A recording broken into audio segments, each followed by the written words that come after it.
Hello मेरे नन्हे Munro. आज चांद मामी तनु आप लोगों को सुनाएगी कहानी आरुणि की। ये कहानी बहुत पुरानी है, महाभारत के ज़माने की। एक बहुत ही सुंदर जगह पर था धौम्य ऋषि जी का आश्रम। जैसे आजकल स्कूल होते हैं ना, तब आश्रमों में ही स्टूडेंट्स पढ़ने के लिए जाया करते थे। अभी यह आश्रम उत्तर प्रदेश में कहीं है। उस जमाने में स्टूडेंट्स टीचर के आश्रम में ही रहते थे, जैसे आजकल हॉस्टल्स में रहते हैं ना।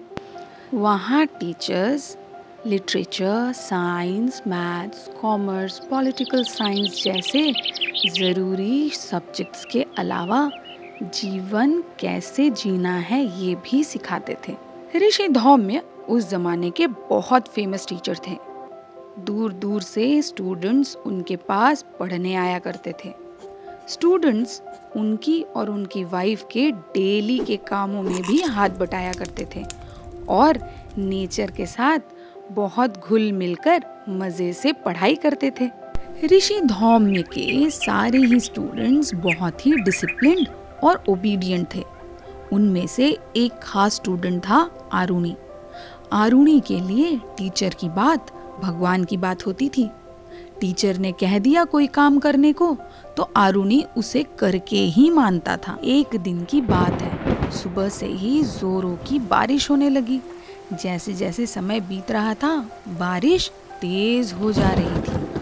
अब ऋषि धौम्य को चिंता होने लगी कि खेतों में आश्रम के लोगों के लिए लगाए गए जितने भी फसल है, वो सारी फसल अब शायद खराब हो जाएगी, क्योंकि इतनी बारिश में तो खेत की मेड़ ढह जाने का डर था।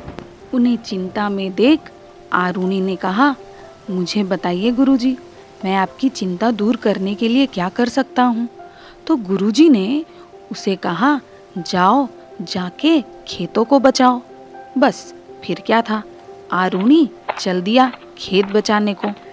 आरुणि जब खेत पहुंचा तो देखा खेत की मेड़ एक छोटे से जगह से टूट गई थी और वहां से पानी खेत के अंदर जा रहा था।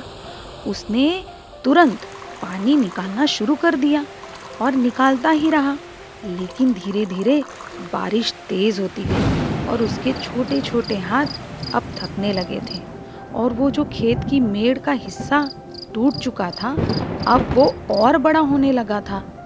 अब ज्यादा पानी खेतों में आने लगा था, लेकिन गुरु ने खेत बचाने को कहा था।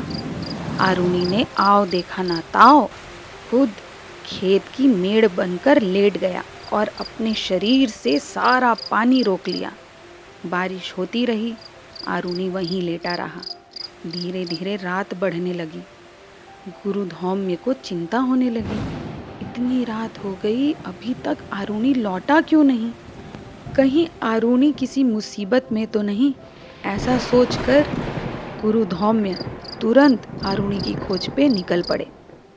वहां पहुंचकर उन्होंने देखा आरुणि खुद मेढ़ बनकर लेटा हुआ था। ऋषि धौम्य की आंखें भर आई और मन करुणा और गर्व से भर उठा। उन्होंने सोचा, क्या कोई ऐसा शिष्य भी हो सकता है जो उनकी बात रखने के लिए अपनी जान की भी परवाह न करे।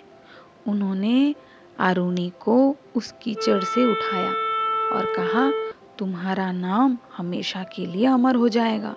सब तुम्हें जानेंगे, सब पहचानेंगे कि कैसे तुमने अपने गुरुजी की आज्ञा को मानने के लिए अपने जीवन की परवाह भी नहीं की। तो बच्चों, देखा आप लोगों ने कैसे आरुणि ने ऋषि धौम्य की बात मानकर खेतों की रक्षा की और जिसके कारण उनका नाम हमेशा के लिए अमर हो गया। आप सभी बच्चे इस कहानी से सीखें कि हमें टीचर की बातें माननी चाहिए। अगर टीचर कुछ होमवर्क दे तो वो हमें कर लेना चाहिए, इससे हमारा भी नाम अमर हो जाएगा। तो इसी के साथ आज आपकी चांद मामी तनु आपसे टाटा बोलती है, बाय बाय बोलती है और प्रॉमिस करती है कि नेक्स्ट टाइम एक और बहुत ही मज़ेदार कहानी के साथ आएगी। टाटा।